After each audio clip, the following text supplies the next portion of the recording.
series of incredibly bloody conflicts swept through Western Europe between 1500 and 1650. These conflicts were the result of the overlapping, conflicting jurisdictions, which had been a characteristic feature of the Middle Ages and which had become untenable in the modern world. During the Middle Ages, kings and noblemen lived in a state of constant competition over claims to decision-making powers. Ecclesiastical and worldly rulers incessantly disputed who was to have the final say in any given situation. Cities and provinces competed with one another. The nobility and the clergy were not subject to the same rules as ordinary people. The political structure, in short, was overlapping and many-layered. No single institution had the last word for a single piece of land. And from Jean Baudin in France to Johannes Althusius in Germany, from Grotius in the Netherlands to Thomas Hobbes in England, thinkers in every European country came to the same conclusion: to put a stop to these endless wars that had swept through Europe for over a century and a half, and that was to establish centralized territorial jurisdiction. This marked the very transition from the Middle Ages to the modern age. One single organization was ultimately to be invested with the authority to maintain order over a clearly defined territory. And the population would in turn be asked to pledge obedience to that single power. The age of the nation-state had begun. Peace was remarkably restored in Europe over the course of the 17th and 18th centuries. The continent flourished, and both the Enlightenment and several democratic revolutions ensued. Wars became more rational and more limited in scope, with the exception of the wars that grew out of renewed ambitions to establish imperial rule, as happened under Napoleon, the German Kaiser, Mussolini, and Hitler.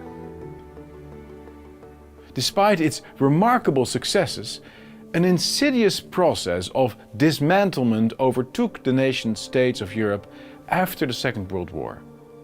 The agents of its destruction being supranational institutions, such as the European Union, the European Court of Human Rights, the World Trade Organization, the International Court of Justice, as well as the systematic delusion of homogeneous populations through mass immigration, open borders, and multiculturalism. The results constitutes a kind of return that we're witnessing today to the Middle Ages. New overlapping jurisdictions are being created and cultivated in the form of Sharia law, in the form of international law applying directly to citizens in all of our countries. A new class-based society has even come into being, with a new quasi-hereditary aristocracy in the form of our cosmopolitan elites, who think of themselves as being highly educated, who intermarry and operate on an international scale, and even look down on the ordinary citizens whom they condemn as deplorables. Quasi-imperial decrees have also returned in the form of the rules and regulations from Brussels.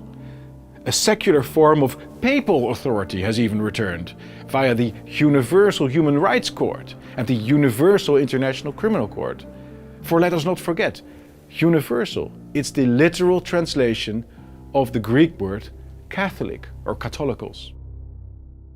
Yet this new order cannot be reconciled with democracy and the rule of law. For democracy requires a sovereign parliament that decides on war and peace, expenditure, immigration, and so on.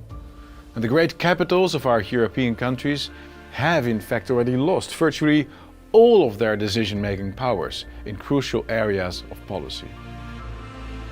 They cannot decide things anymore that go against the international treaties, against the European Court, against the European Union, and so on.